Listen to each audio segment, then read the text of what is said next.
Sa mga oras pong ito ay may mga balita pong seryoso po ang QCPD sa pagsugpo ng droga sa lungsod po ng Quezon. Kaugnay po niyan, matapos ang isang linggo nilang pagmamanman ay naging positibo ang resulta ng follow-up operation sa isang drug group. May GMB breaking news si Emil Carion. Emil, anong sitwasyon dyan?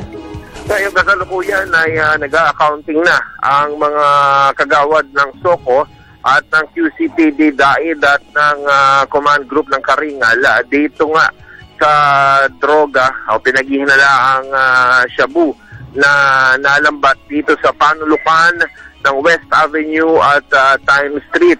Ito'y kanilang pinag-aaralan ngayon kung totoo nga ba na ito'y high-grade shabu. Ito'y kaugnay pa rin ng nahuli kamakailan pa lang na dito sa bahagi ng Philcoa kung saan isang Chinese national ang pinaghihinalaang nagmamay-ari ng shabong ito. So hanggang sa ngayon ay patuloy ang kanilang accounting dito para malaman kung eksakto kung gaano karami itong nahuling shabu.